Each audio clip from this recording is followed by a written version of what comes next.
안녕하세요.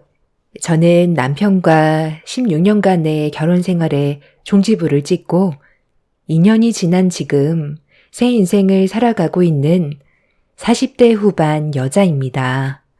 30대 초반에 결혼을 해서 처음엔 뭣도 모르고 시댁에 들어가 살았었어요. 저를 딸처럼 대해주신 시부모가 가지고 있는 모든 재산을 남편한테 물려줘야 한다면서 농사일을 배워야 한다고 저를 설득시켰어요. 시골에서 살아야 한다는 걸 전혀 예상하지 못했던 터라 시부모의 요구에 많이 당황스러웠지만 모두가 저를 따뜻하게 대해주는 그런 모습들이 좋아서 시댁에서 함께 살기로 결정하게 되었습니다. 그리고 그 결정이 제 인생의 최대의 실수였고 돌이킬 수 없는 늪에 빠져버리는 불행을 겪어야만 했어요. 시댁에 오자마자 임신까지 하게 돼서 아이 낳고 정신없이 살다 보니 이미 저는 발이 묶여버린 상태였죠.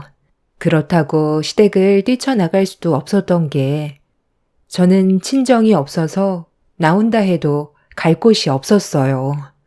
어렸을 적 저희 집은 연탄을 떼웠었는데 그때 가족 모두가 연탄가스를 마셔서 한순간에 모든 가족을 잃은 적이 있었어요. 그때 제 아래로 남동생도 있었는데 저만 살아 있었고 부모님까지 세상을 떠나게 되는 사고가 있었습니다. 저희 아빠한테 월세를 받으러 왔었던 집주인분께서 조금만 늦게 발견했더라도 저 또한 이미 이 세상 사람은 아니었었는데 그분 덕분에 저만 홀로 살아있을 수 있었어요. 저도 연탄가스를 마셔서 그런지 성인이 돼서도 두통이 자주 있는 후유증은 남아 있었고 보육시설에서 지내다가 홀로 세상 밖으로 나와 독하게 살아왔던 제 마음을 열어준 남편에게서 사랑이라는 걸 알게 되었고 그렇게 결혼까지 하게 된 거였는데 지금은 과거로 돌아간다면 절대로 남편과 결혼을 생각하지 않았을 겁니다. 16년의 세월이라는 긴 시간 동안 제가 시댁에서 시집살이를 할 수밖에 없었던 이유는 아이 문제도 있었지만 그래도 안정적으로 생활을 할 수가 있다는 게 제 발목을 잡았었어요. 홀로 살아온 세월이 너무 힘들었고 빈곤했던 과거로 다시 돌아가고 싶지 않았어요.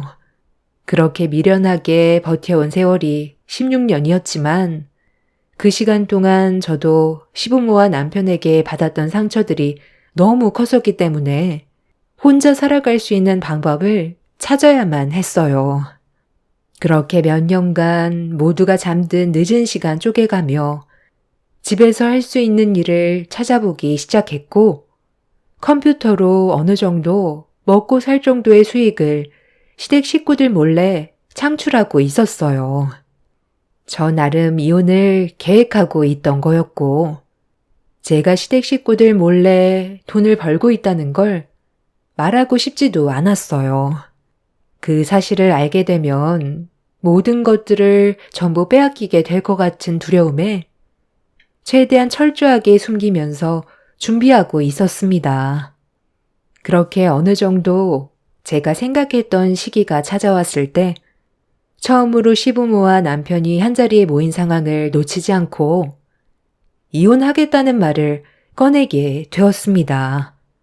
웃고 떠들면서 TV를 보고 있던 시부모와 남편은 그런 제 말을 듣지도 않고 아예 신경조차 쓰지 않았어요. 그렇게 무시하면서 TV를 이어서 시청하고 있길래 보고 있던 TV 전원을 꺼버리고 다시 한번 남편과 이혼하겠다는 말을 강하게 내비쳤어요. 얘가 오늘따라 뭘 잘못 먹었나? 갑자기 무슨 이혼 타령이야. 리모컨 이리 안 내놓을래? 요즘 간이 아주 배 밖으로 나왔지? 왜 자꾸 이상한 짓을 하는 거야? 제 말 무시하세요? 저 이 사람이랑 이혼하겠다고요. 그리고 이 지긋지긋한 집구석에서 그만 나가고 싶다는데 왜 제 말은 들으려 하지도 않는 건데요? 들을 가치가 없으니까 대꾸를 해주지 않는 거잖아. 생각을 해봐. 당신이 나랑 이혼한다고 해서 뭘 할 수 있는데? 또 시궁창 같은 삶을 살아가려고? 곧 생명줄이 끊어질 것처럼 윗대롭던 당신을 구제해준 게 누구야? 지금을 감사하게 생각하진 않고 이혼을 하겠다고? 도대체 얼마나 더 잘해줘야 그런 쓸데없는 말을 안 할 거야? 요즘 왜 계속 이혼 타령인데? 지금이 한창 바쁜 시기니까 힘든 건 당연한 거고. 당신 혼자 고생하는 거 아니잖아? 당신 혹시 계절 타는 거야? 벌써부터 갱년기가 온 거냐고. 사람이 안 하던 짓을 하면 세상 떠난다던데. 어디 몸에 문제라도 생겼어? 제발 조용히 좀 살자. 왜 이렇게 사람을 힘들게 만들어? 나 정신 멀쩡하고 이 집구석에서 사는 16년 동안 정말 너무 힘들었어. 내가 이 집안의 며느리야? 딸처럼 생각해준다고 데려와 놓고 그동안 어떻게 했어? 여기에서 일하는 외국인 노동자보다 못한 시급을 받아가면서 살아가고 있잖아. 내 딸 서영이만 아니었어도 이 집구석에서 바로 뛰쳐나갔을 거야. 네가 뛰쳐나가서 뭘 할 수 있는데? 여기서 먹고 사는 거 걱정 없지. 잠자리 따숩지. 돈 걱정 없이 네가 하고 싶은 거 다 하면서 사는데 뭐가 그리 불만이 많아? 네가 고생하는 거 우리가 모르는 것도 아니고 나중에 다 보상이 뒤따른다고 했는데 그걸 못 참고 뛰쳐나가겠다는 거야? 앞으로 서영이 교육 문제는 어떻게 할 건데? 네가 밖에서 죽어라 발버둥 쳐봤자 대학교나 제대로 보내줄 수 있을 것 같아? 단칸방 하나 얻어서 지난 날을 후회하면서 살 거니? 너 이 집에서 나가는 순간 다시는 들어올 수 없다는 거 알지? 그런데 나가기 전에 정산할 건 하고 나가거라. 그동안 우리 집에서 먹고 자고 편하게 생활할 수 있게 해줬으니 그 값은 계산하고 나가야지. 네가 내 아들과 결혼하고 집안일을 한 건 누구나 해야 될 당연한 일인 거고 시부모 일손 도와주는 것도 며느리로서 당연히 해야 되는 것들이지만 우리가 봤을 때 네가 그동안 보여준 노동력에 비해 우리가 베풀어준 것들이 훨씬 많거든. 그러니 16년간 우리가 제공해준 것들이 네가 해온 것들에 비해 많으니 우리가 손해난 부분에 대해 금전적인 배상을 해주고 떠나거라. 그렇게만 해준다면 이혼도장 바로 찍어주마. 내 아들이야. 널리고 널린 게 여자라. 하나 꼽아주면 되는 거고 너 말고도 줄 서 있는 여자가 한 트럭이나 된다. 배가 부르면 감사한 줄 모른다더니 다시 과거로 돌아가 봐야 정신 차리지? 네가 16년간 우리 집에서 누린 거에 대한 손해 5억 배상하면 딱일 것 같은데 그 돈 마련해 줄 수 없다면 내 앞에서 이혼 얘기 2번 다시 꺼내지 말거라. 어디서 지금 이혼 타령이야? 정말 너무들 하시네요. 제가 16년간 놀고 먹기만 했었다고요? 그동안 시집살이 하면서 뼈를 깎을 정도로 고강도의 노동력 고통과 무시를 참아가면서 살아왔었어요.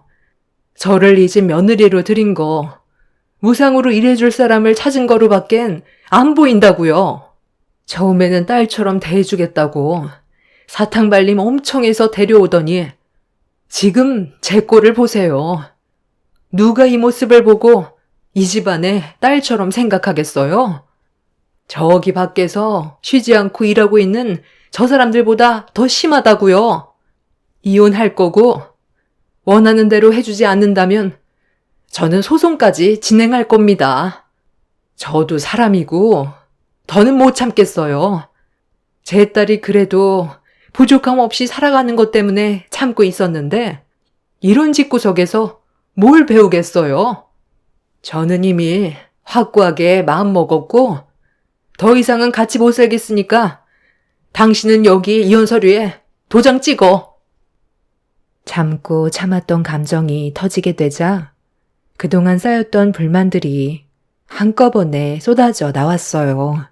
시부모와 남편은 많이 당황했는지 분위기가 더욱더 심각해지자 남편은 중간에서 흥분한 시부모와 저를 말리더니 제 팔을 끌어당기면서 방으로 데리고 들어갔어요. 남편은 도대체 뭐가 문제냐면서 저에게 화를 냈죠. 당신 정말 도대체 왜 그러는 거야? 문제가 있으면 말로 해결하면 되지. 왜 이렇게 극단적으로 상황을 안 좋게 몰고 가는 건데? 그동안 잘 지내고 있었잖아. 내 꼴을 보고도 잘 지내고 있었냐는 말이 나와? 이런 삶을 살려고 당신이랑 결혼한 줄 알아? 농사일이라는 거 당연히 힘들 수 있지. 그런 거 각오 안 하고 이 집에 들어온 거 아니었으니까. 그런데 사람들이 정도껏이라는 게 있어야 하는데 밤낮 가리지 않고 나를 어떻게 했어? 일꾼 취급하듯 대했잖아.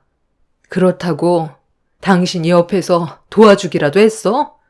손가락 하나 까딱하지 않고 주민들과 술만 퍼마시고 다니면서 애 보고 일하는 나를 질린 얼굴로 쳐다보면서 일 똑바로 안 하냐고 온갖 막말을 퍼부어댔으면서 이제 와서 이혼한다니까 집에 가세를 해줄 사람이 없어질까봐 걱정이 되니?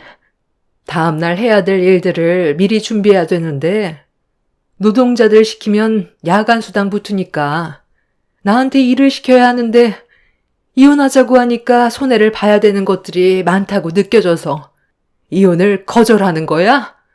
어차피 당신도 나와 좋은 감정 없잖아. 더는 나를 아내로 생각하지도 않잖아. 그러니까 우리 이제 그만하자고.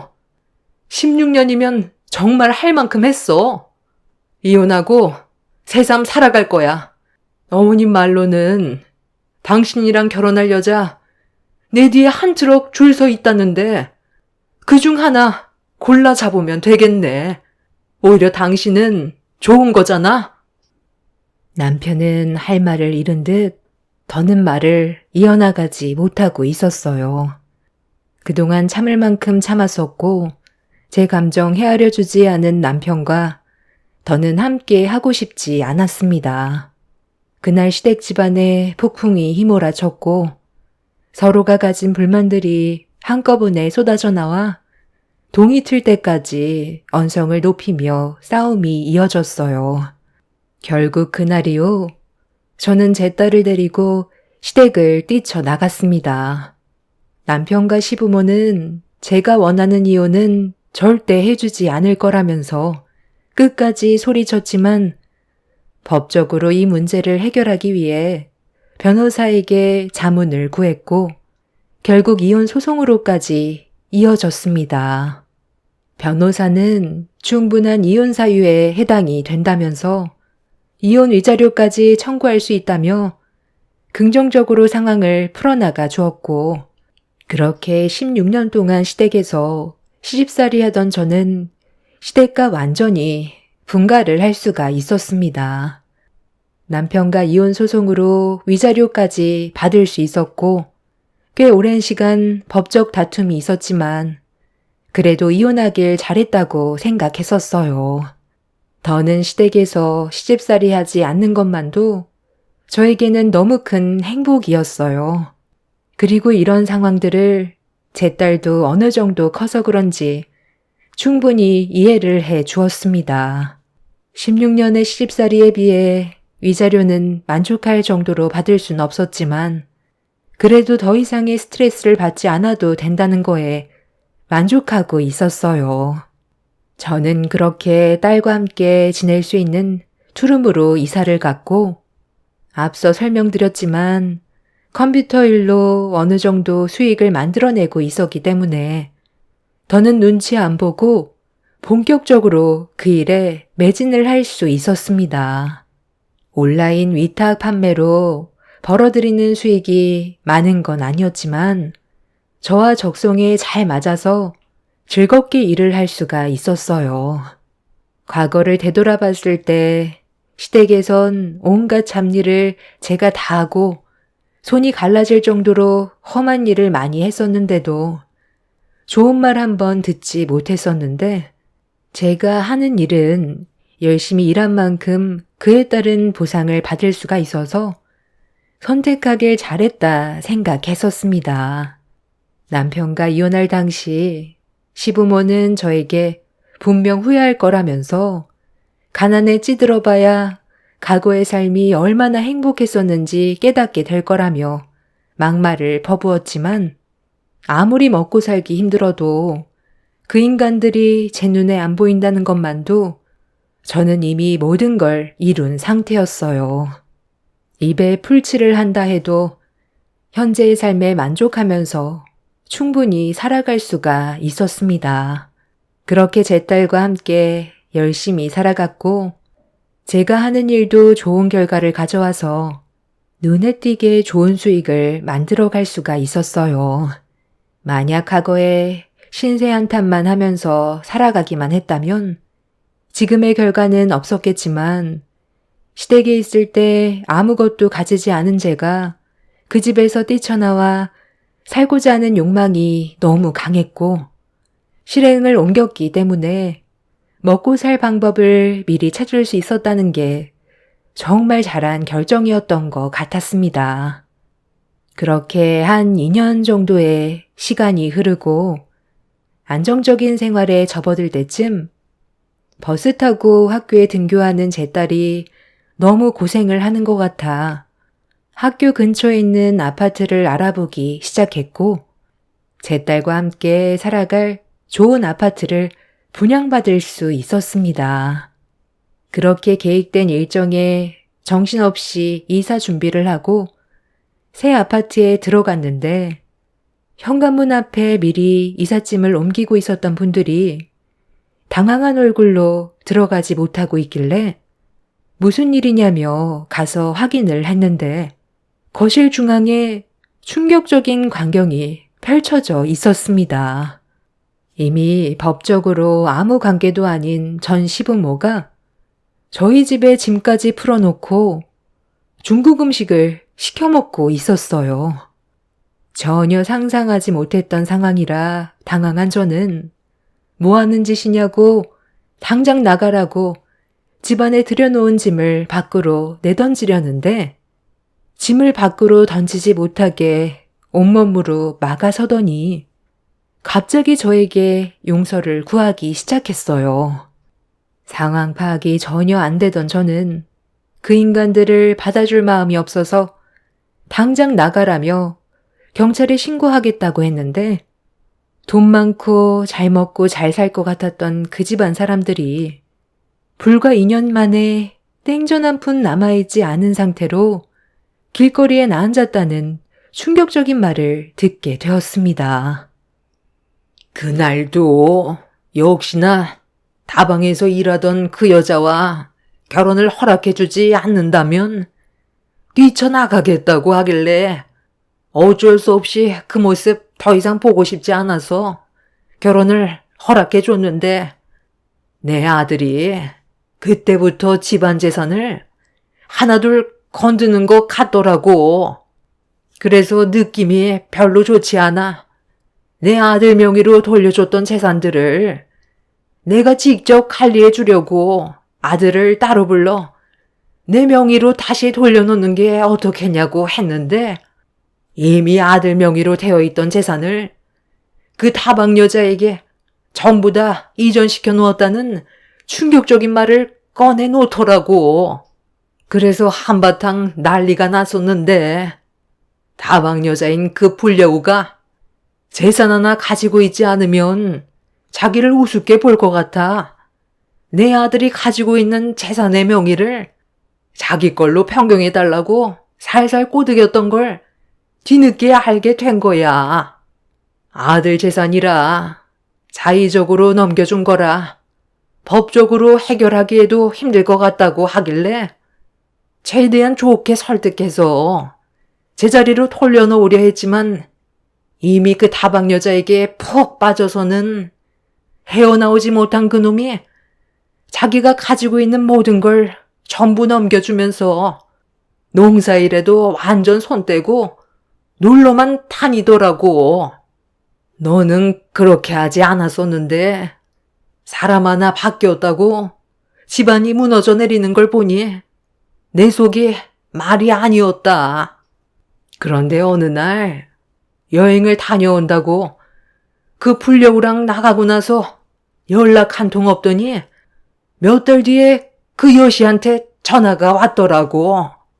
내 아들이 오토바이 사고로 병원에서 깨어나지 못하고 있는 상황이라 도움이 필요하다면서 병원의 위치를 문자로 전송해 주었길래 너무 놀란 상태로 급하게 병원을 찾아갔는데 내 아들이 글쎄 눈도 뜨지 못한 채 온몸에 깁스를 하고 있는 거야. 아들과 결혼한 그년이 보이지 않아 다시 전화를 해봤는데 핸드폰 전원은 꺼져 있었어.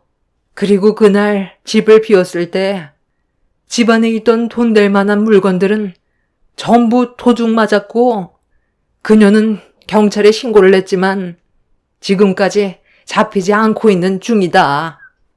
병원에 입원해 있는 내 아들이 다시 일어서기에는 불가능할 것 같다고 하던데 그때 우리 착한 며느리 얼굴이 떠오르더라고. 서영애미 네가 내 옆에 있어줬다면 이런 불행한 일도 없었을 텐데 내가 너무 심하게 한 것 같아 과거에 대한 후회를 하고 있는 중이다. 너는 2년 동안 몰라보게 바뀌었구나. 우리 집안 며느리로 다시 돌아올 순 없는 거니? 그녀는 경찰에 신고했으니까 조만간 잡히게 되면 내 아들과 이혼을 하게 될 테고 가지고 있던 재산들도 전부 돌려받을 수 있으니까 다시 우리 곁으로 돌아와 줄 순 없겠어? 너희 시애비가 그년 찾겠다고 쓴 돈만 수억이다. 결국 찾지 못했고 아들 병원비 충당하는데도 돈이 너무 많이 들어서 도움받을 수 있는 곳이 여기밖에 없더구나. 그래도 서영이 아빠인데 모른 척하고 지나갈 수는 없잖니. 제때 치료받지 못하면 세상을 떠날지도 모른다고. 애미야, 우리도 이 아파트에서 같이 살아보면 안 되겠니? 예전에 너 힘들 때 우리가 걷어들여 줬잖니. 이번엔 네가 우리 좀 받아주면 좋겠는데 그렇게 해줄 수 있지? 이제 와서 이런 식으로 나타나면 제가 무슨 말을 할 것 같은데요? 이미 저희는 아무 관계도 아니에요. 그이랑 이혼해서 법적으로 남이 되었다고요. 그리고 제 딸 서영이도 그 사람을 자기 아빠라고 생각하지 않아요. 같은 여자 입장으로서 자기 엄마를 막대한 그런 사람을 아빠라고 인정하고 싶지 않다고 했어요. 지금 삶이 훨씬 심적으로 안정적이고 앞으로도 당신 집안들과 엮이고 싶지 않아 하는데 제가 정신 나갔다고 당신들과 이 집에서 함께 살겠어요? 저랑 이혼하고 이상한 여자한테 정신 팔려서 전 재산 다 털어주고 전신마비까지 된 당신 아들한테 아파트 사달라 하세요. 누가 봐도 그 다방 여자가 일부러 접근해서 돈 다 뜯어가려고 계획한 것 같은데 작정하고 숨었으니 잡는 건 불가능하겠죠. 지금 당장 본인들 발로 내 집에서 나가지 않는다면 무단 침입으로 경찰서에 신고하겠습니다. 한 번만 더 제 앞에 나타난다면 그땐 저도 더는 가만히 있지 않을 테니 쓸데없이 내 눈앞에 얼쩡거리지 마세요. 아시겠어요? 알고 보니 제 딸이 어디 학교에 입학을 했는지 전 학교에 전화를 해서 수소문한 끝에 저희 집까지 알아낸 전 시부모의 행동에 너무 소름이 돋았습니다. 두 번 다시 제 앞에 나타나지 않을 것 같았던 그 인간들이 또다시 제 앞에 나타나서 너무 화가 치밀었고 곧바로 경찰에 신고를 했어요. 저희 집에 짐까지 풀어놓고 돈도 없다던 사람들이 중국 음식까지 시켜 먹고 있는 모습을 두 눈으로 봤을 때 정말 어이가 없었습니다. 결국 경찰들의 제지로 전 시부모는 현관문 밖으로 쫓겨났는데 제가 밖으로 빼놓은 중국 음식을 전 시모가 주워들더니 이미 집도 알아놨기 때문에 앞으로 몸조심하는 게 좋을 거라면서 짜장면과 탕수육 그릇을 입주 청소가 끝난 제 집에 던져버렸고 전 시모의 돌발 행동에 더는 참지 못한 저는 중국 음식 그릇을 주워들어 전 시모의 면상에 퍼부어 버렸습니다. 격하게 몸싸움으로까지 이어졌고 저희 집 물건까지 때려 부숴서 결국 경찰서에까지 가서 조사를 받게 되었죠. 먼저 상황을 악화시킨 전 시모의 잘못으로 인해 주거침입과 기물파손죄에 해당돼 법적 처벌로 벌금형을 선고받게 되었고 그 인간들 때문에 시간 낭비하고 싶지 않아 대충 합의한 끝에 상황을 마무리 지었습니다.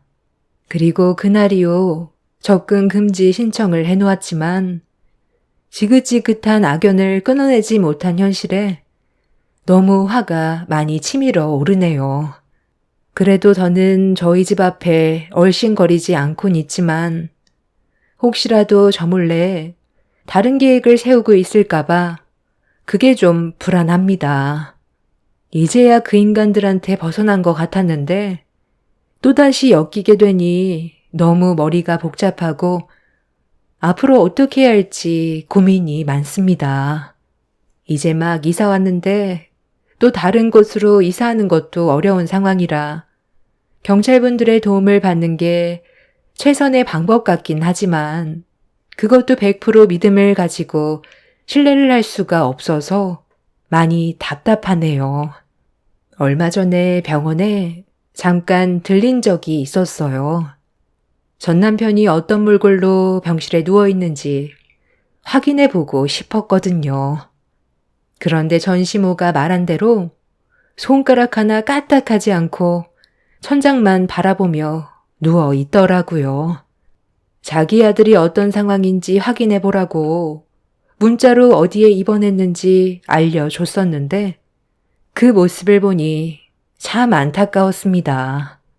아직까지 잡히지 않고 잠적해 있는 그 여자가 도대체 얼마나 대단했길래 전 남편이 가지고 있는 모든 걸 내어줄 정도로 행동을 했었는지 이해를 하지 못하겠어요.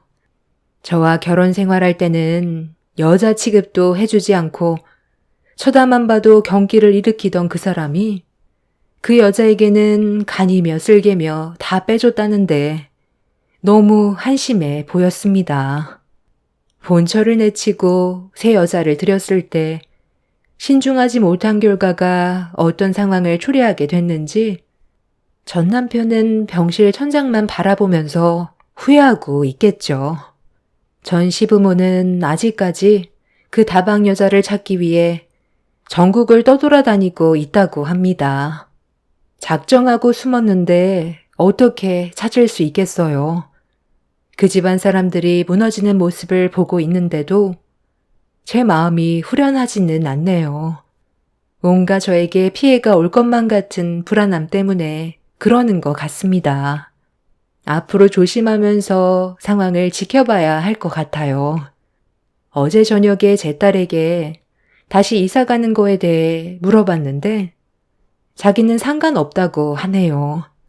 이런 문제로 제 딸한테 여러 가지로 스트레스를 줄까봐 걱정입니다.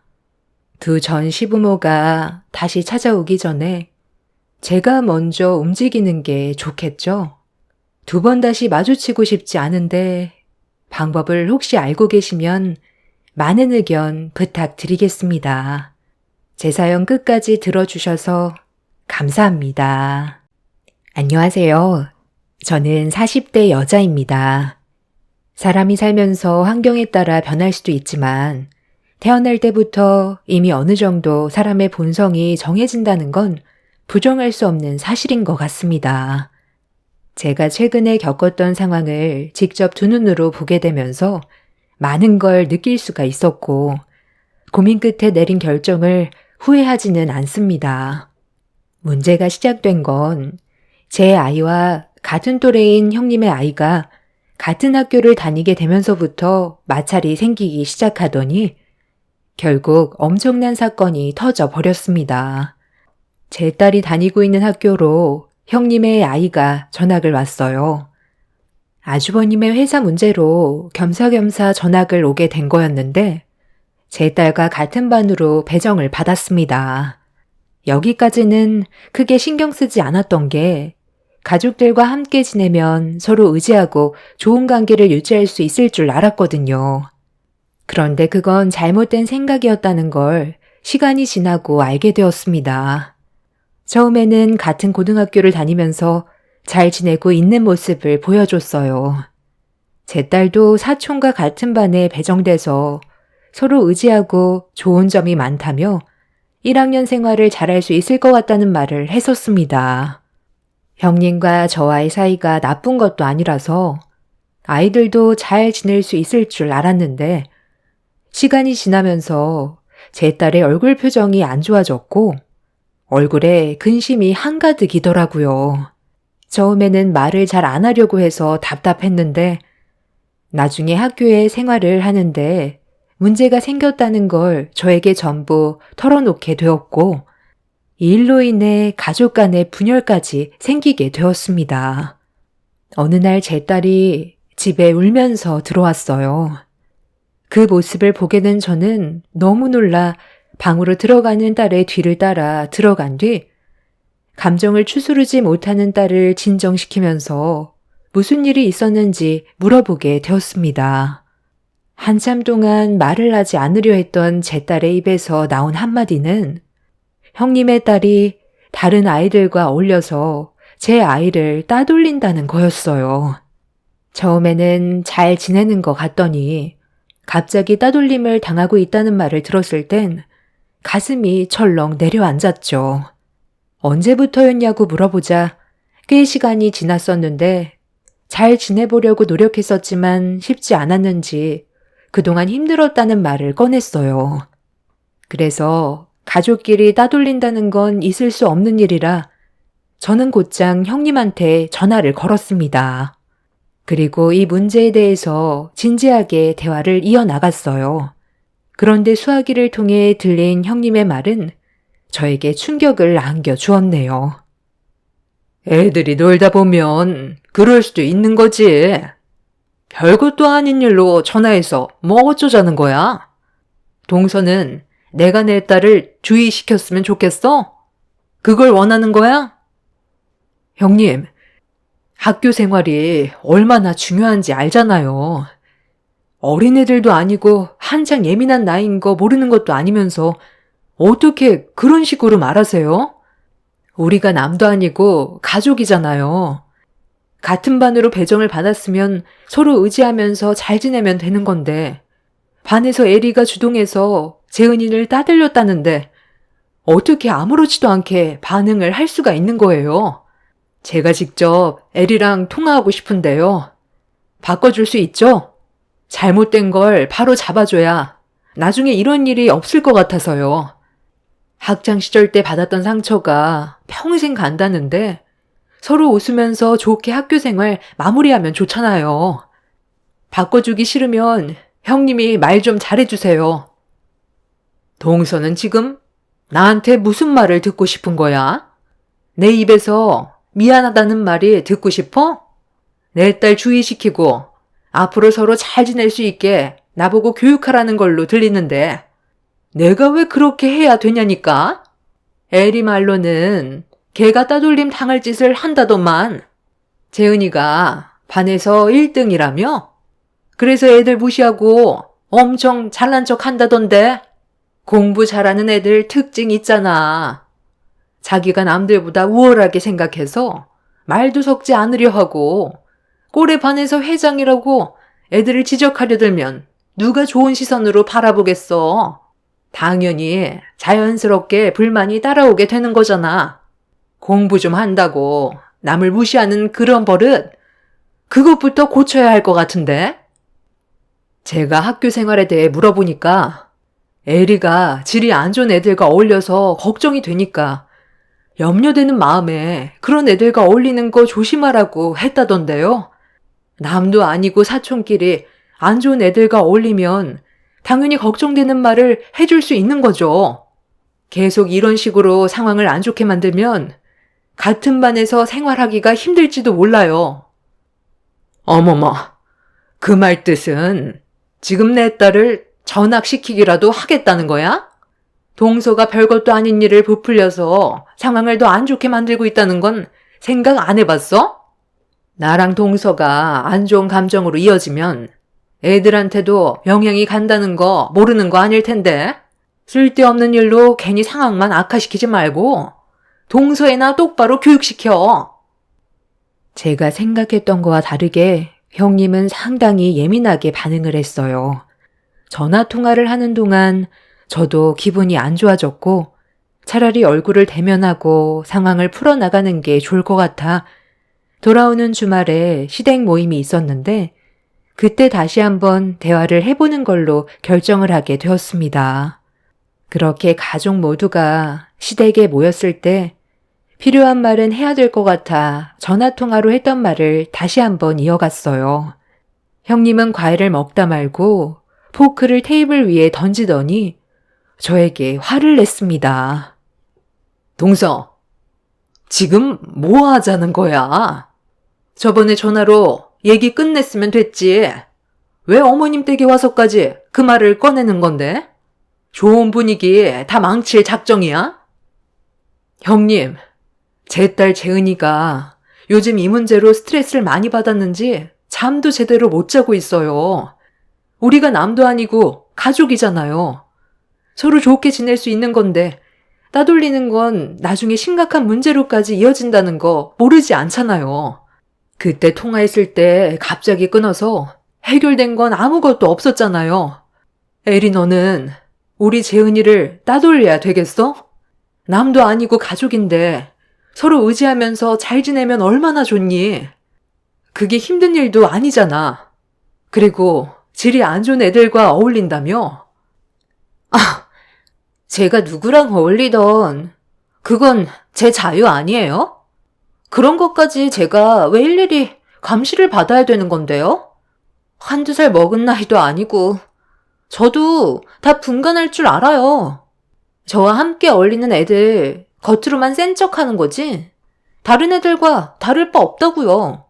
우리 반에서 절반 이상이 재은이 싫어하는데요?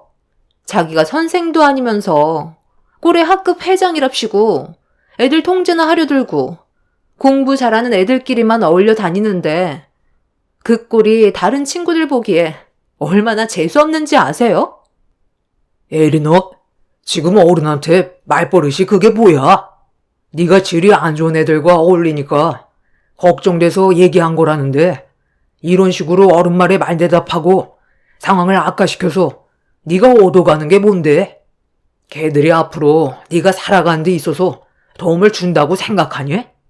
어느 정도 정신이 박혀있는 애들과 어울려야 미래도 계획할 수 있고 다른 여러 가지를 배울 수 있는 건데 그런 안 좋은 애들과 어울리면 나쁜 것만 배우게 되잖아. 그래서 걱정돼서 말을 해줬으면 좋게 받아들여야지.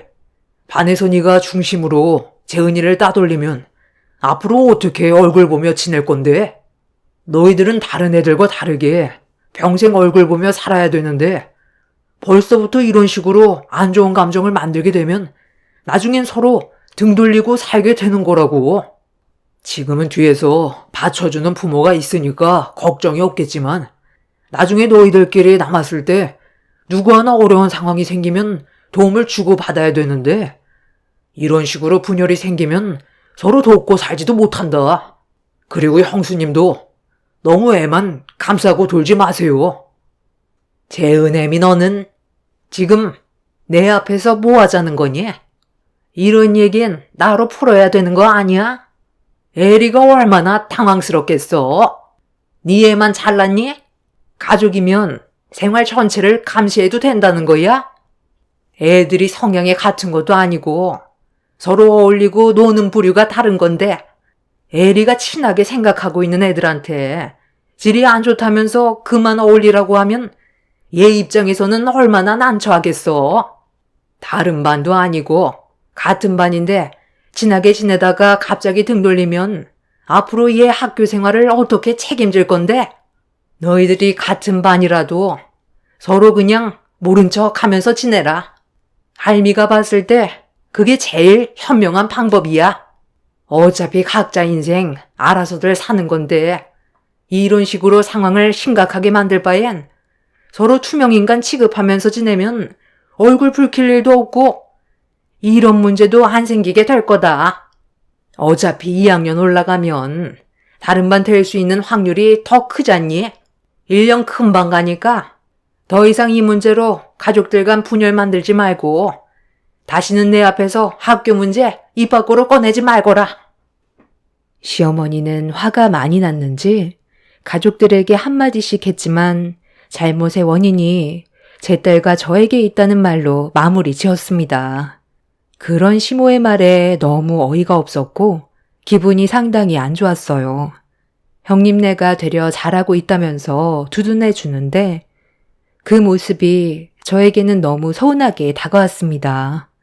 남편도 시모의 말에 기분이 안 좋았는지 자리에서 일어났고 이어서 제 딸도 일어나길래 저희 가족은 더 이상 상대조차 하고 싶지 않아 먼저 집으로 돌아왔어요.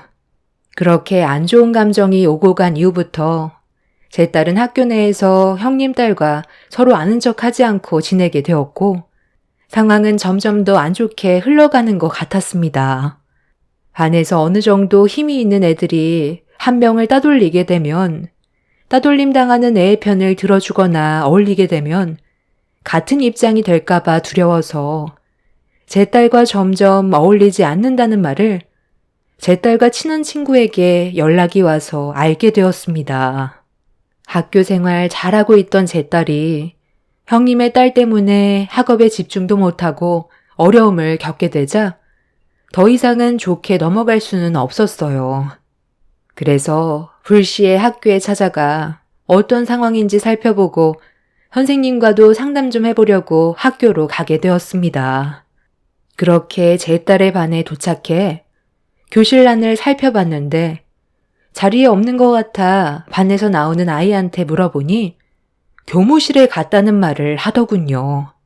무슨 일이 있었냐고 물어보니까 에리와 재은이가 다퉜다면서 아침부터 난리도 아니었다는 말을 듣게 되었습니다.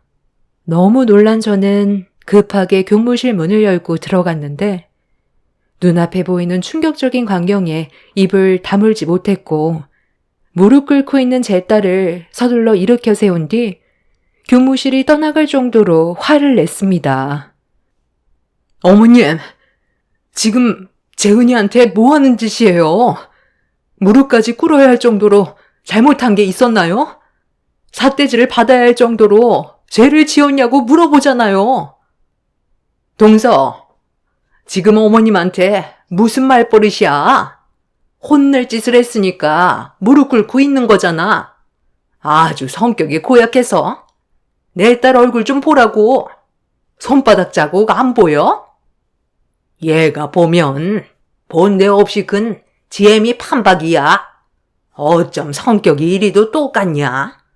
이러니 애들한테 따돌림이나 당하지. 반에서 1등하면 뭐해? 하는 짓이 저급한데.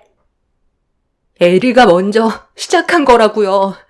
제 사물함에 있던 책을 전부 찢어버렸고 우리 엄마한테 이혼녀 주제에 자기를 가르치려 들었다고 제 뺨에 먼저 손을 올렸는데 어느 누가 참을 수 있겠어요? 그리고 연달아 애들 5명이 제 머리끄덩이 잡고 넘어뜨렸다고요.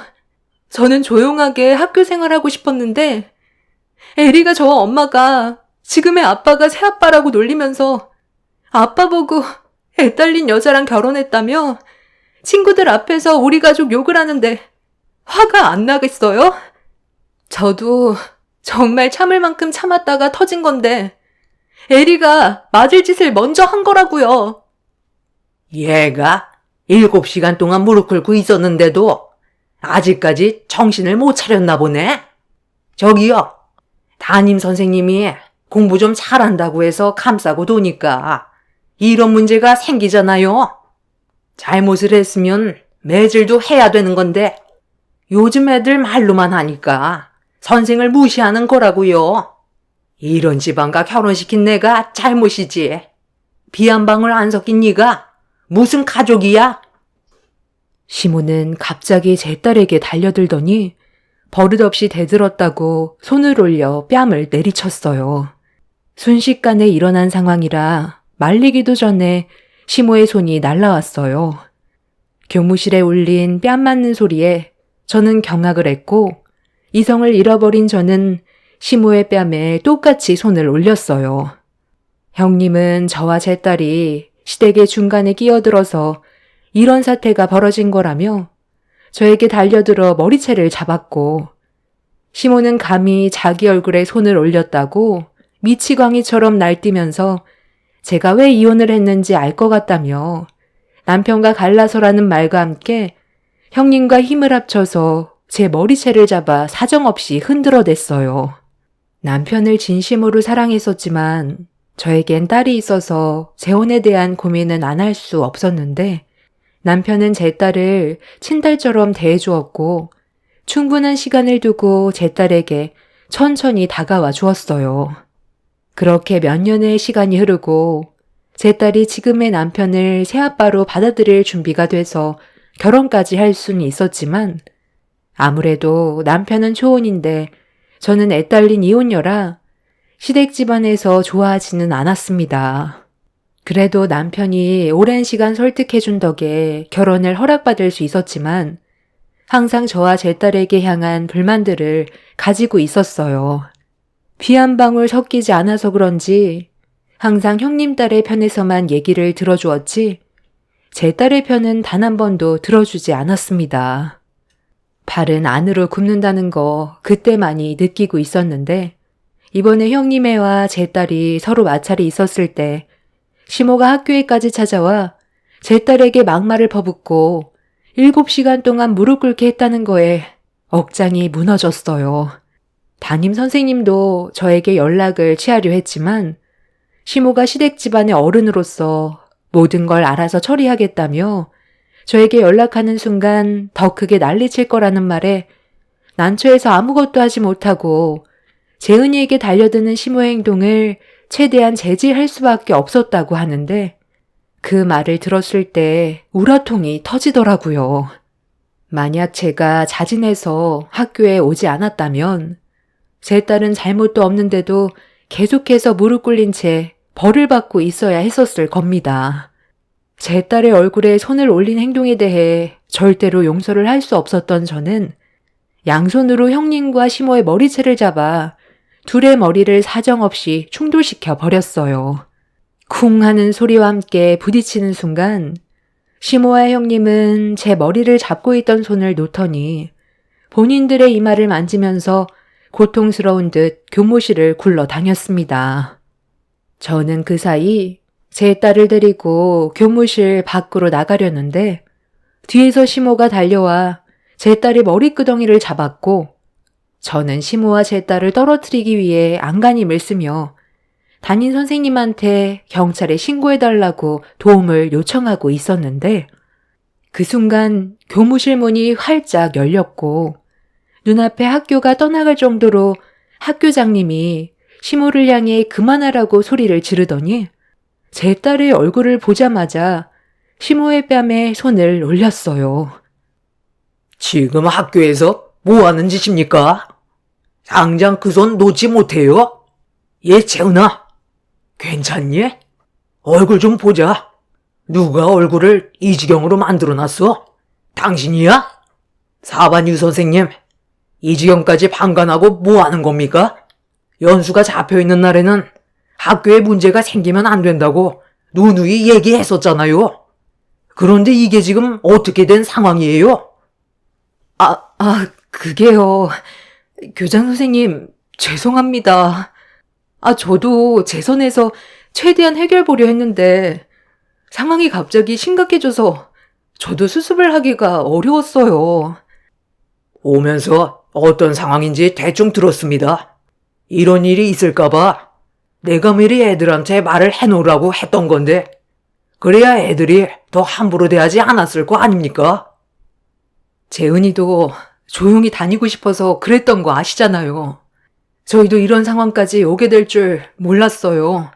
그렇잖아도 오늘 이 문제로 담임 선생님과 대화 좀 해보고 아버님 얼굴도 좀 뵈려고 찾아왔던 거예요. 그런데 갑자기 이런 일이 생긴 거고요. 저들 잘 사는 모습 보여드리고 싶었지. 두 번째 결혼 생활이 이렇게 될 줄 몰랐어요. 내 아들과 이혼을 했으면 잘 사는 모습을 보여줬어야지. 어떻게 또 저런 집안과 엮여서 우리 소녀가 이런 피해를 받아야 돼? 얼마나 대단한 집안이길래 너랑 우리 소녀를 이렇게 함부로 대해? 내가 교장의 권한으로 당장 저 학생을 전학시킬 테니 그렇게 하세요. 잠깐만요. 제 딸을 전학시킨다고요? 그건 안 되죠. 전학 온 지 얼마 되지도 않았는데 또 전학 가면 제 딸의 이미지가 안 좋아진다고요. 그리고 제 딸 전학교에서도 강제 전학 보낸 거라 받아주는 곳도 없다고요. 지금 상황을 대충 보니까 동서, 전 시아버님이 학교장님이셨어? 아니 그런데 왜 그동안 말을 하지 않았던 거야? 동서가 나한테 한마디라도 해줬으면 이런 문제 생기지도 않았잖아. 저도 아픈 과거가 있는데 굳이 끄집어내서 형님한테 전부 다 설명해 줄 필요는 없잖아요. 서로 학교 생활하는 동안 조용히 보내자고 부탁했었잖아요. 제 개인적인 상황을 설명하면서까지 형님한테 부탁할 필요는 없다고 생각했었어요. 저도 더 이상 못 참겠어요. 내 딸에게 피해 준 거 그냥 넘어가지 않을 거라고요. 교장 주제에 감히 내 얼굴에 손을 올려? 내가 너한테 이혼한 각오에 대해 전부 다 설명해 달라는 것도 아니었고, 애들이 다니고 있는 학교의 교장이 전 시아버지라는 말 한마디만 했어도 이렇게까지 심각해지지 않았을 텐데 그 말 한마디 못해서 이 지경까지 왔으면 너한테도 잘못이 없는 건 아니지. 우리 소녀 얼굴을 이 지경으로 만들어 놓고 애를 7시간 찬 시멘트 바닥에 무릎 꿇려 놓고 참 뻔뻔하시네. 어른답지 못한 행동을 했으면 당연히 맞아야지. 유 선생, 당장 저 학생 강제 전학 준비하세요. 받아주는 것 없으면 학폭위 열고 강제 퇴학시킬 겁니다. 이미 한 번의 아픈 과거가 있는 저로선 제 과거를 털어놓는 게 쉬운 문제는 아니었어요. 전 남편과 안 좋게 헤어졌기 때문에 전 시부와의 기억도 좋지는 않았었죠. 전 남편과 이혼을 하게 된 이유는 다른 학교 교사였는데 같은 학교에서 근무하던 교사와 눈이 맞아 바람이 났던 거였어요. 그리고 두 눈 뜨고 보기 힘든 장면을 보게 되었고 결국 이혼까지 갈 수밖에 없었습니다. 전 남편이 다니던 학교가 수학여행을 떠났었는데 제가 그때 그쪽 근처로 출장이 잡혀 있었거든요. 그래서 저녁에 몰래 서프라이즈로 놀래켜 주려고 숙소 근처에서 전화를 했었는데 제가 같은 지역으로 출장 온 줄 모르고 있던 남편은 다른 여자 교사와 바람을 피우고 있었습니다. 너무 큰 충격이었고 처음엔 발뺌하다가 제가 증거물을 내밀자 결국 모든 걸 인정하면서 이혼을 선택하게 되었죠. 전 시부는 자기 아들의 행동이 교사 집안에 먹칠을 했다고 인연을 끊었다는 소식을 듣긴 했었는데 최근까지도 얼굴을 안 보고 사는 걸로 알고 있었습니다. 그런데 제가 겪었던 이런 과거의 아픔들을 전시부가 제 딸이 다니고 있는 학교장이라는 말을 하게 된다면 하고 싶지 않은 과거의 기억들까지 전부 물어볼 것 같아 꺼려하고 있었어요. 그래서 최대한 서로 좋게 학교 생활하길 바란다고 부탁까지 한 거였는데 형님의 딸은 도가 지나친 행동을 저질렀고 이런 문제로 형님과 시모까지 개입을 하게 되면서 걷잡을 수 없게 된 거였습니다. 뒤늦게 상황 파악을 하게 된 시모와 형님은 저와 전시부에게 잘못을 인정하고 최대한 좋게 풀어가려 했지만 형님의 딸이 제 딸을 향한 분노를 가라앉히지 못하고 있었어요. 이혼 가정인 주제에 문제 가정이 아닌 것처럼 행동하는 게 꼴보기 싫었다며 피 한 방울 섞이지 않았으면서 같은 무리에 속하려 한다고 본인 입으로 전학을 가겠다며 자기 눈앞에 얼씬거리지도 말라고 제 딸에게 달려들었습니다. 저는 어른으로서 교육을 잘못 받은 형님의 딸의 얼굴에 손을 올리려 했는데 교무실 문이 또 한 번 활짝 열렸습니다. 거친 숨을 내쉬면서 들어온 사람은 남편이었어요. 제가 연락을 한 적이 없어서 남편의 모습을 보자마자 당황스러웠는데 딸의 손에 핸드폰이 들려 있었습니다. 어른들끼리 안 좋은 상황을 만들었을 때 압수당해서 담임 선생님 책상 위에 있던 핸드폰을 가져온 것 같았어요. 제 딸은 이미 남편과 통화를 했었고 좀 전에 있던 상황들에 대해 전부 다 들어 알고 있었습니다. 남편은 교무실 문을 열고 들어오자마자 이성을 잃어버린 상태로 형님의 딸의 얼굴에 사정없이 손을 올려버렸어요. 그리곤 저와 제 딸의 앞에 서서 형님과 시모에게 얼굴을 붉히면서 막말을 퍼부었고 남편의 등장으로 상황은 순식간에 정리가 되었습니다. 이 일로 인해 결국 전시부는 학교장의 권한으로 형님의 딸을 강제 전학시켰고 제 딸은 정상적인 등교를 할 수 있었어요. 학교 내에선 제 딸이 교장의 친손녀라는 소문이 순식간에 퍼졌고 더는 제 딸을 괴롭히는 학생들은 없었습니다. 그런데 최근에 상피제라고 직계 가족이 있는 학교에 그 자녀들이 다니지 않도록 배제하는 방안이 각 시에서 자체 지침을 만들어 결정하고 있다는 말을 들은 적이 있었어요. 전 시부가 교장으로 있는 동안 제 딸이 같은 학교를 다니는 게 힘들어질 것 같아 제 딸도 다른 학교로 전학을 고려하고 있었는데 전 시부는 교장으로서 학교를 운영하는 게 체력적으로 많이 힘들다고 판단해 이미 제 딸이 사립학교에 입학을 하기 전부터 교장직에서 내려오려고 퇴임을 준비 중이셨다는 말을 하셨습니다. 올해까지만 교장직으로 계셨다가 다음 해부터는 다른 교장이 학교를 관리하게 될 거라며 제 딸이 다른 학교로 전학 가는 걸 원치 않으셨어요. 그리고 지금 현재 저는 형님과 시모가 저와 딸에게 손찌검하고 급식도 못 먹게 하고 부당하게 7시간 무릎 꿇린 행동들에 대해 소송 준비를 하고 있어요. 교내 복도와 교무실 내에 상시 녹화되고 있는 CCTV에 전부 다 찍혀 있었기 때문에 저희는 그걸 활용해서 법적으로 소송을 하려고 합니다. 저와 제 딸이 받은 상처 어떻게든 보상받을 생각이에요. 본인들이 저지른 행동에 대해서는 이번 일을 통해 잘못은 인정했으면 좋겠습니다. 그리고 형님의 딸이 전학을 가게 된 이후 또 다른 문제가 터졌는데 현재 형님의 딸이 실종 중에 있습니다. 학교에서 불량한 학생들과 어울리더니 어느 날 갑자기 말도 없이 사라졌다고 하네요. 핸드폰도 꺼져 있고 흔적도 없이 사라져서 연락이 안 된 지 한 달이 넘어가고 있어요. 형님이 중간에서 행동을 똑바로 했다면 아마 정상적인 학교 생활을 유지할 수 있었을 테고 이런 안 좋은 상황까지 오지 않았었겠죠. 형님네는 애가 없어진 이후 완전 초상집이 되었다고 하네요. 상황이 안 좋게 흘러가서 결국 이렇게까지 됐지만 만약 에리가 이 사연을 본다면 하루빨리 집으로 돌아갔으면 좋겠습니다. 앞서 말씀드렸듯이 사람의 본성은 태어날 때부터 웬만큼 정해진다 하지만 살아가는 환경에 따라 많이 변하는 것 같아요. 형님이 애한테 보인 행실이 얼마나 안 좋았으면 이렇게까지 상황을 악화시켰겠어요. 시모도 만만치 않은 성격을 가지고 있는데도 남편이 정상적으로 자라왔다는 게 정말 다행이라고 생각합니다. 부모의 역할이 얼마나 큰 영향을 주는지 이번 일을 통해 크게 깨달았습니다.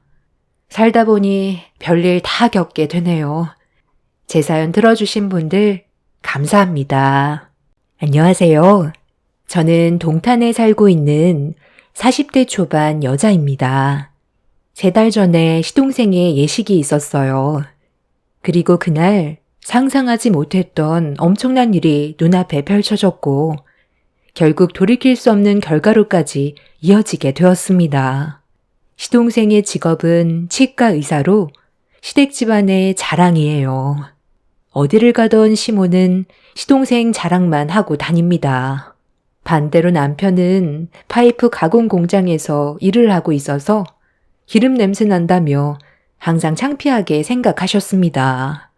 아내인 저로서는 기분이 안 좋을 수밖에 없었고 시어머니가 남편을 마음에 안 들어 하는 만큼 저 또한 살갑게 다가갈 수 없겠더라고요. 시모도 제가 거리를 둔다는 걸 알고 계셔서 그런지 저에 대한 감정도 좋지 않았어요. 제가 기분이 상했던 이유는 남편이 공장에서 힘들게 일을 할 수밖에 없었던 사정이 있었어요. 시동생이 머리가 좋아서 공부에만 집중시키려고 금전적인 지원을 해줘야 했었는데 시부모님은 남편이 뒤에서 도와주길 바라셨고 집안의 가장이면 동생이 잘 될 수 있게 이끌어줘야 하는 건 당연한 거라고 강제로 사회로 뛰어들게 만들었습니다.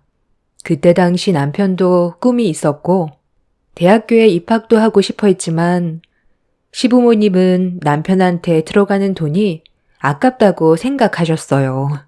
그렇다고 남편이 공부를 못한 건 아니었습니다. 반에서 10등 안에 들었지만 시동생은 전교에서 1, 2등을 다툴 정도로 월등해서 시부모님 눈엔 남편이 보이지 않았던 것 뿐이었어요. 저는 남편이 동생 때문에 자신의 꿈을 포기할 수밖에 없었다는 게 너무 마음이 아파졌어요. 남편과 결혼하고 나서 꿈이 뭐였냐고 물어보니 남편은 변호사가 되는 걸 꿈꿔왔다고 했었습니다. 학창시절 때 성적이면 충분히 가능했었지만 시부모님은 금전적인 지원을 시동생에게 쏟아부었던 터라 남편을 지원해줄 돈은 없었어요. 오히려 남편에게 공장에서 일을 하라고 등 떠밀었었죠. 가족을 위해선 희생할 수밖에 없었고 배운 게 도둑질이라고 남편은 지금까지 파이프 공장에서만 죽어라 일만 하다가 최근에 따로 공장을 차리게 되었습니다. 아직 자리를 잡아가는 시점이라 눈에 띄게 많은 돈을 만질 수는 없지만 그래도 꾸준하게 상승하고 있어서 시간이 흐르면 좋은 결과도 얻을 수 있을 거라는 희망을 놓지 않고 있어요. 그리고 남편은 과거에 시동생이 잘 될 수 있게 도와준 걸 후회하지 않아요. 시동생 또한 항상 남편의 노력을 감사하게 생각했었습니다. 가끔 치과 일이 끝나고 퇴근하면 저희 집에 왔었는데 술 한잔하면서 남편이 얼마나 고생하며 살아왔었는지 들려줬었어요. 공부에 더 열중했던 것도 남편의 노력이 헛되지 않게 하려고 최선을 다했었다며 고마워했었고 시동생과의 관계는 나쁘지 않았어요. 하지만 시모는 남편과 시동생이 만나는 걸 마음에 들어하지 않았습니다. 지금이 시간이 몇 시인데 우리 막내 아들 집에 보내지 않고 아직까지 술을 마시고 있는 거니? 다음날 출근해야 되는데 너희들은 생각이 없는 거냐? 도련님이 애도 아니고 나이가 몇인데 혼자 알아서 판단하고 결정할 나이죠. 이제 들어가려고 자리에서 일어났어요. 형제끼리 시간 보낼 수도 있는 거잖아요. 우리 막내 아들이 곧 결혼하는 거 몰라? 앞으로 행동 하나하나 조심해야 되는데 이런 식으로 너희들이 계속 술 먹자고 끌어들이면 새며느리가 뭐라고 생각하겠어? 그쪽 집안 법조인인 거 모르는 것도 아니면서 괜히 쓸데없는 말 나왔다가 파혼이라도 당하면 네가 책임질 거니? 내가 좋게 얘기하면 죄송합니다 하면 되는 거지. 어디서 지금 토를 달고 있어? 그나들 좀 바꿔봐라. 할 말이 있으니까 좀 바꿔보라고. 너는 한 번 말하면 내 말 좀 들어라. 네, 전화 바꿨어요. 동생이랑 오래간만에 술 한잔 하고 싶어서 부른 거예요. 결혼하면 앞으로 시간 내기 더 힘든데 이 정도는 이해해 주실 수 있잖아요. 이해? 나보고 지금 이 상황을 이해해 달라고? 지금 시간을 보고도 그런 말이 나와? 12시가 넘어갔잖아. 나는 우리 세종이 이미지에 조금이라도 흠집 나는 걸 원하지 않는다고. 오늘이 마지막이다. 다음부터는 이런 쓸데없는 약속 잡지 말거라. 너 때문에 그 집안에서 한마디라도 나온다면 평생 얼굴 못 볼 줄 알아. 어머니는 맨날 세종이밖에 모르세요? 제가 이상한 사람도 아니고 동생이랑 오래간만에 술 한잔 하고 싶다는데 왜 그쪽 집안 눈치를 봐야 하는데요? 제가 창피하세요? 그런 파이프 가공 공장에서 일하는 너랑 지가 의사랑 어울린다고 생각하니? 다음날 출근해야 되는데 얼마나 피곤하겠어. 집에 오고 싶어도 형이라고 말도 못하는데 너는 눈치도 없니? 요즘 한창 결혼 준비 때문에 쉴 시간도 없는데 술 먹으면 다음날 무조건 지장 있는 거 알면서 생각 없이 행동하는 네가 정말 한심하게 보인다. 마지막으로 경고하는데 앞으로 2번 다시 세종이 불러서 술 먹지 말거라. 개인적인 자리를 아예 만들지들 마. 막내 아들 바꿔봐라. 아, 엄마.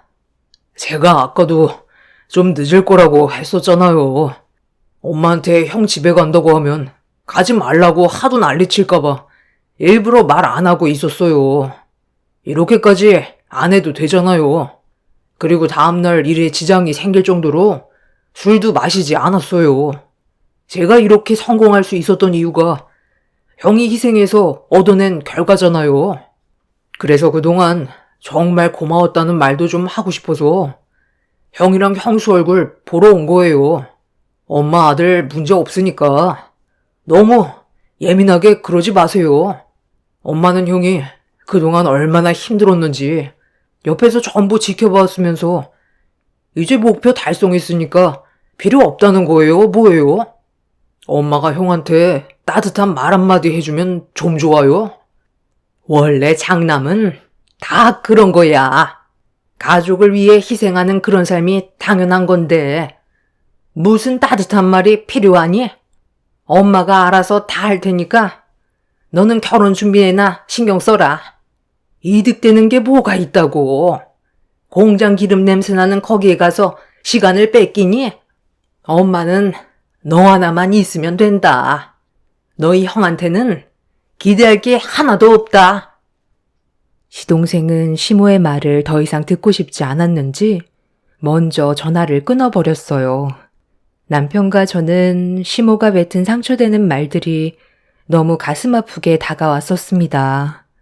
시동생은 괜히 와서 남편한테 상처 준 것 같다며 미안하다고 나중에 다시 연락 주겠다면서 시댁으로 돌아갔어요.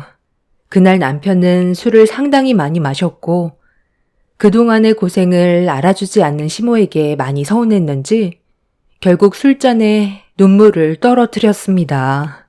제가 위로를 해줘도 소용없었고 감정이 북받쳐 오른 남편의 모습을 지켜볼 수밖에 없었던 저는 그날 이후 시모에 대한 안 좋은 감정이 쌓인 상태로 며칠 뒤 예식장을 찾아가게 되었습니다. 시동생의 결혼식 날 기분 좋게 가야 하는데 시모가 했던 말들이 머릿속에서 계속 떠올라 컨디션이 상당히 안 좋았었고, 그렇게 시모의 얼굴을 마주하게 되자 웃으면서 인사를 할 수가 없었습니다. 좋은 날인데 너희들 표정이 왜 그 모양이야? 이제 하객들도 많이 올 텐데 인사할 때도 그런 표정 지을 거니? 이미지 관리 잘해라. 어떤 집안인지 다들 알지? 예비 동서네가 법조인 집안인 게 무슨 상관인데요? 저희가 왜 이렇게까지 표정 관리가 안 되는지 전혀 모르세요? 어머님이 며칠 전에 전화하셔서 했던 말 기억 못 하시는 건 아니죠? 좋은 감정으로 전화 통화한 것도 아니고 이 사람에 대해 온갖 안 좋은 말만 전부 늘어놓으시고 따뜻한 말 한마디 해주지 않았잖아요. 이런 말까진 안 하려 했는데 그때 이이가 얼마나 많은 눈물을 흘렸는지 아세요? 도련님이 치과 의사로 성공할 수 있었던 이유가 누구 때문인데요? 아이고, 그래서 내가 그때 한마디 했다고. 아직까지 꿍하고 있던 거였어? 한두 살 먹은 아이들도 아니면서 그것 가지고 인상 쓰면서 예식장 분위기까지 안 좋게 만들어야 되겠어? 그리고 쟤만 고생했니? 나도 뼈 빠지게 일해서 내 아들 의사 만들라고 지원해 줬었다. 저놈이 막내 아들보다 머리가 좋았다면 당연히 입장이 바뀌었었겠지. 자기 자신도 동생보다 머리가 좋지 않으니까 아무 말 하지 않고 도와준 건데 이제 와서 뭐 어쩌자는 건데? 너희들 예식 끝나고 따로 얼굴 좀 봐야 되겠다. 생각하는 것들 하곤 아주 틀려 먹었네. 기분 좋게 집에서 나왔는데 너희들 때문에 나도 표정 관리가 안 된다. 너 나랑 따로 좀 얘기하자. 남편은 시모의 막말에 얼굴 표정이 일그러졌어요. 저 또한 마찬가지였고 시동생이 기분 좋은 결혼식 날 분위기는 점점 더 안 좋아지고 있었습니다. 며칠 전에 통화를 했을 때 상처를 줬으면 좋게 해결할 수도 있는 문제인데 시모는 오히려 저희 부부에게 더 크게 화를 냈어요. 저도 마음 같아서는 한꺼번에 쏟아내고 싶었지만 최대한 참고 있었습니다. 시모는 저에게 따로 할 말이 있다면서 제 손목을 잡곤 비상계단으로 끌고 가더니 목소리를 높여 화를 냈어요. 너희들 정말 이럴 거야? 내가 돌아버리는 걸 보고 싶은 거니? 적당히 하라고 했지? 경고했으면 눈치껏 뒤로 물러날 줄도 알아야지. 하객들 점점 몰려오는 거 뻔히 보고 있으면서 태도가 그게 뭐야? 나중에 다시 얘기하자고 했으면 그만하면 되는 거잖아. 결혼식을 망치려고 작정한 거니? 나 더 이상 흥분하게 하지 마라. 저도 정말 할 말 많았거든요. 왜 그이한테만 뭐라 하시고 무시하는 건데요? 며칠 전에 그이가 얼마나 많은 눈물을 쏟아냈는지 아세요? 어머님이 배 아파 낳은 자식이잖아요. 동생을 위해서 자신의 꿈을 포기하고 공장에서 일만 하던 어머님 큰아들이 불쌍하지도 않으세요? 그이가 꿈이 뭐였는지는 알아요?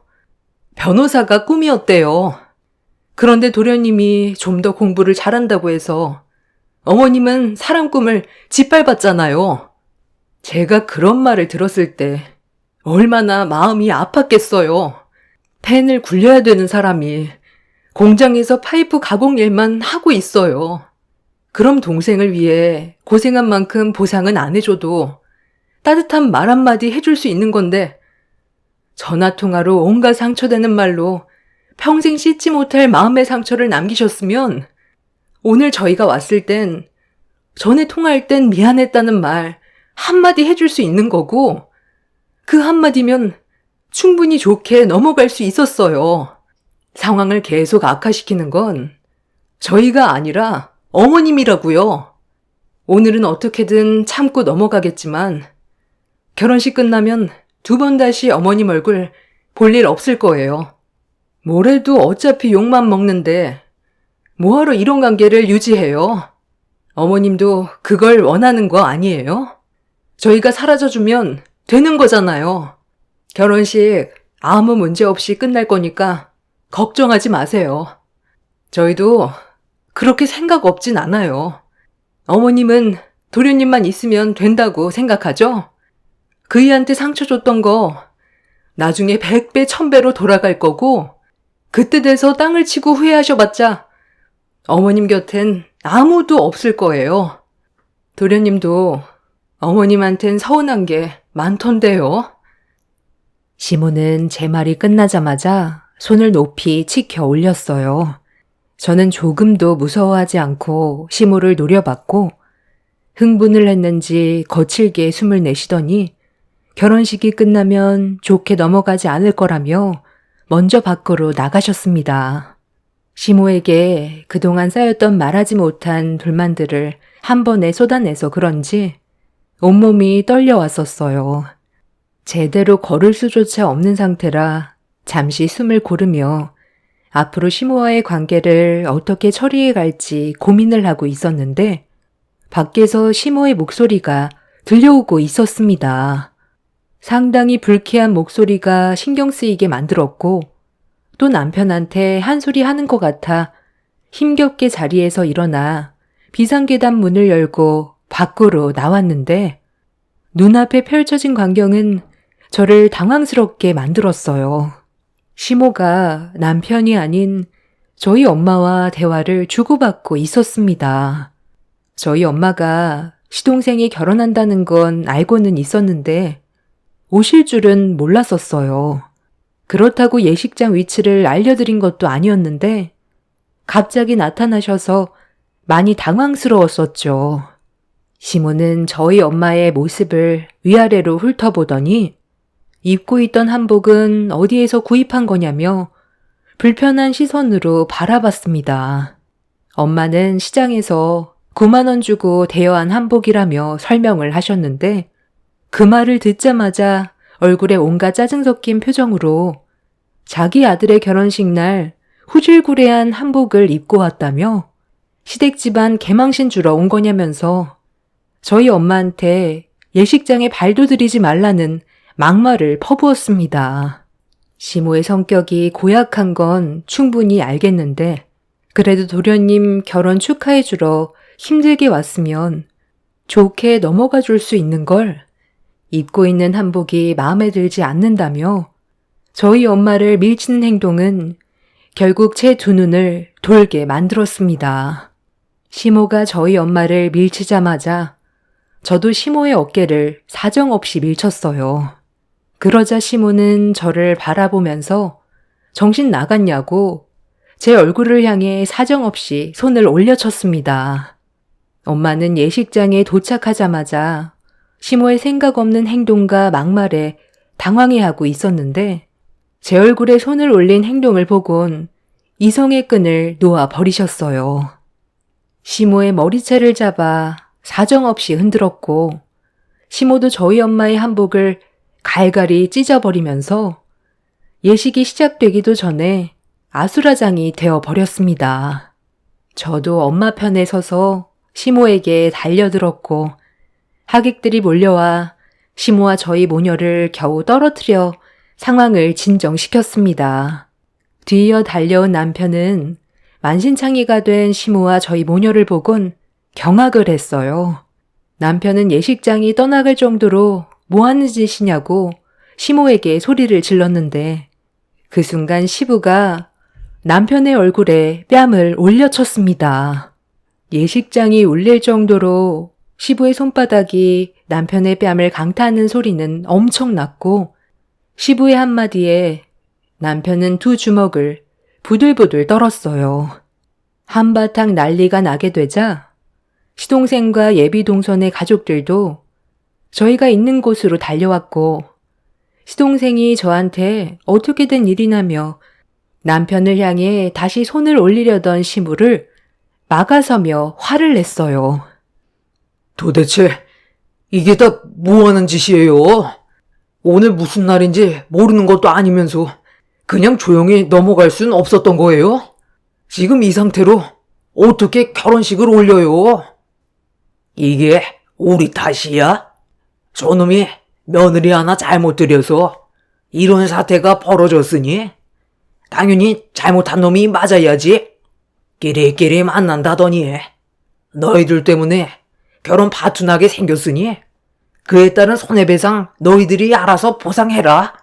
법조인 집안과 힘들게 결혼 성사시켰는데 한순간에 모든 걸 물거품으로 만들어?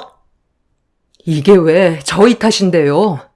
어머님이 먼저 시작한 거라고요. 저희 오늘 결혼식장에 조용히 있다가 가려고 했어요.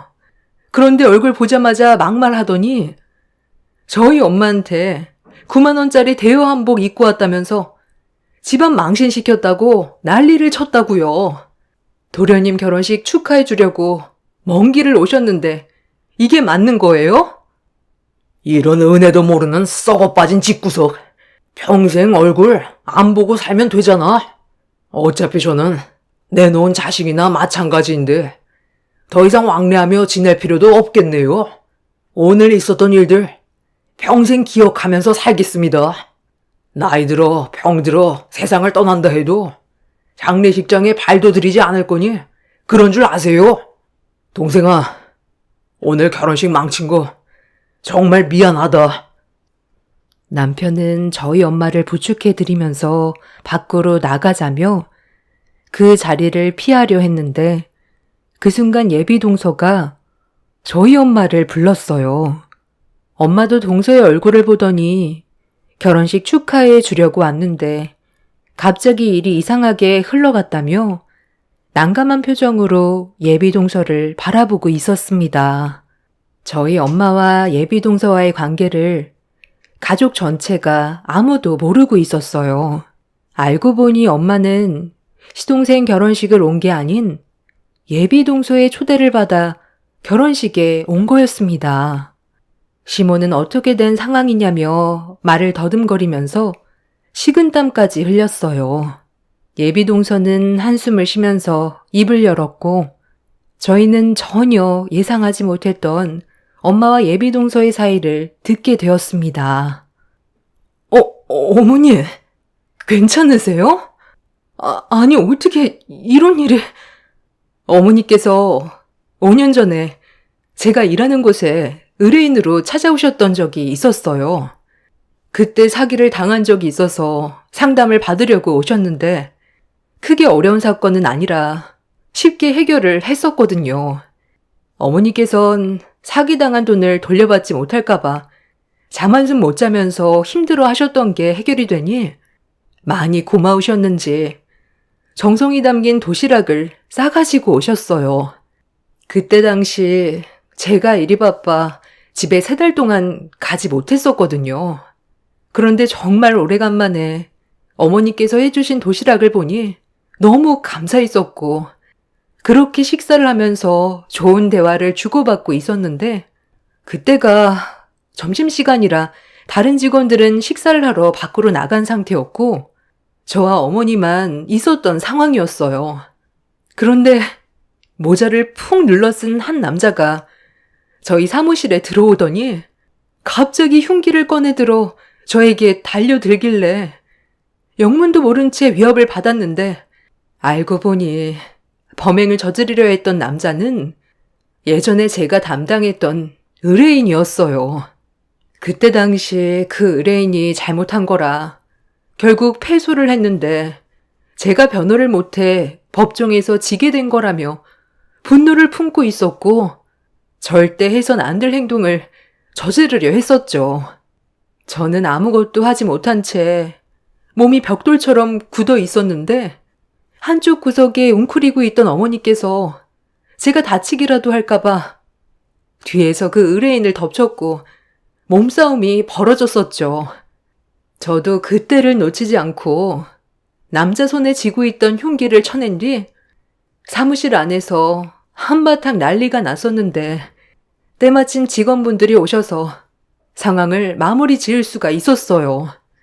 만약 그때 어머니께서 제 옆에 없었다면 저는 어쩌면 이 세상 사람이 아니었을지도 모르는 아찔한 상황이었어요.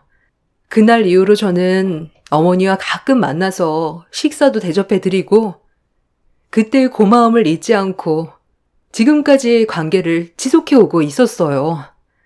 그런데 예비 형님의 어머니실 줄은 정말 상상도 못했었네요.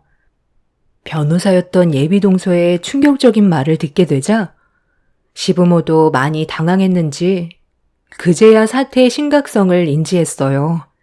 예전에 저희 엄마가 지인한테 돈을 빌려준 적이 있었는데 받지를 못해서 힘들어했던 적이 있었거든요. 그런데 변호사가 되돌려 받을 수 있게 해결해 줬다며 좋아했었는데 그 사람이 예비 동서였을 줄은 상상조차 하지 못했었죠. 엄마는 시동생이 결혼한다는 사실을 알았지만 제가 위치를 알려주지 않았기 때문에 올 수 있는 방법이 없었는데 갑자기 제 앞에 나타나서 많이 놀랐었거든요. 그런데 예비 동서의 결혼식을 축하해 주려고 온 거였다는 걸 뒤늦게 알게 된 거였죠. 시모는 그제야 저희 엄마를 잘못 건드렸다는 걸 직감했는지 엄마 앞으로 조심스럽게 다가가더니 좀 전에 했던 인간 이하의 짓을 저지른 행동에 대해 용서를 구했어요. 하지만 이미 엄마나 저나 너무 큰 상처를 받았었고 만신창이가 되어버린 엄마의 모습이 충격적이었던 터라 쉽게 진정이 되지 않더군요. 지금 이 사태를 어떻게 수습하실 거예요? 어떤 상황인지도 모르고 무작정 일부터 저질러 버린 거예요? 제가 치과 의사면 뭐해요? 엄마가 이렇게 생각 없이 막무가내로 행동해서 결국 이 결혼 파혼되게 생겼잖아요. 엄마는 그 성격이 문제예요. 무작정 성격대로 들이받으려 해서 될 것도 안 된다고요. 내가 알았으면 이렇게 나왔겠니? 안 쓰더니 예식장에 왔을 때 당연히 우리 쪽인 줄 알았지. 예비 며느리 쪽인 줄 알았겠냐고. 너희들도 몰랐잖아. 그러니까 이건 충분히 실수할 수 있던 문제였고 용서도 받을 수 있다. 사돈, 상황을 심각하게 만들지 말고 일단 저희 조용히 해결합시다. 제 막내 아들 결혼은 해야죠. 지금 상황을 이 지경으로 만들어 놓고 결혼식을 하겠다고요? 저는 딸 같은 정 변호사가 솔직히 이런 집안과 엮이는 거 반대네요. 능력 좋고 마음씨도 고운 정변이 고생길 훤한데 이 결혼 성사되길 바라는 게 정상이겠어요? 제 한복 갈갈이 찢은 것도 충격인데 제 딸 얼굴에 손을 올린 행동에 대해서도 절대로 용서할 수가 없습니다. 정 변호사님, 이번에도 제가 의뢰를 신청해야 될 것 같은데요. 여기 예식장에 CCTV에도 전부 찍혀 있을 테니 저 사람을 상대로 법정 소송 준비해 줄 수 있나요? 우리 가족이 받은 상처에 대해 저 사람들이 처벌을 받았으면 좋겠어요. 그렇게 해줄 수 있죠? 저도 지금 말도 안 되는 일을 눈앞에서 목격을 하게 되니 너무 충격을 받아서 말도 제대로 안 나오네요. 이런 집안에 며느리로 들어가지 않았던 게 천만 다행인 것 같아요. 세종씨 집안이 상황을 이렇게 만든 거니 소송 준비해도 할 말 없지? 우리 가족이 받은 피해와 예비 형님이었던 가족분들이 받은 피해에 대해 소송 준비할 테니 이해해줬으면 좋겠어. 이건 누가 봐도 용서받을 수 없는 행동이었고 법적으로 풀어가야 해결이 될 것 같아. 우리 관계도 오늘로써 끝이야. 시동생은 예비 동서의 말에 고개를 떨궜고 다급해진 시부모는 법조인 집안 식구들에게 변명을 하면서 상황을 정리해 가려 했지만 이미 돌이킬 수 없는 결과를 가져왔기 때문에 수습은 불가능했어요.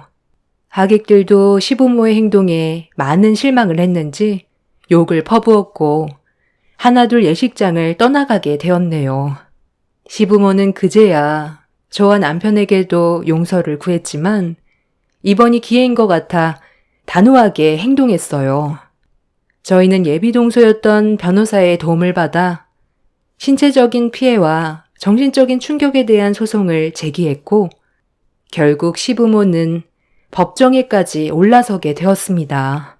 본인들의 잘못을 인정한 뒤로 위자료까지 전부 다 받아내었고 시부모의 곁에는 시동생도 떠나고 저희 부부도 연락을 끊어버린 채 살고 있는 중입니다.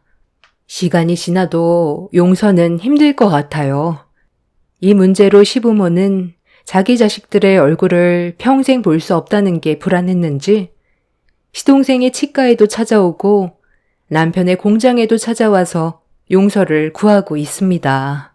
두 자식들이 떠나버리면 결국 본인들이 제일 많은 피해를 보게 될 거라는 걸 뒤늦게 알게 된 상황인 거죠.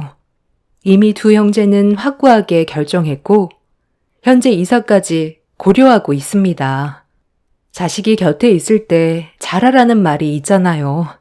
본인들 잘못으로 떠나보냈으니 남은 인생 늙고 병들어 외롭게 보내셔야지 어쩌겠어요. 정말 지긋지긋했던 악연 끊어낼 수 있어서 속이 다 후련합니다. 제 사연 들어주신 분들 감사합니다.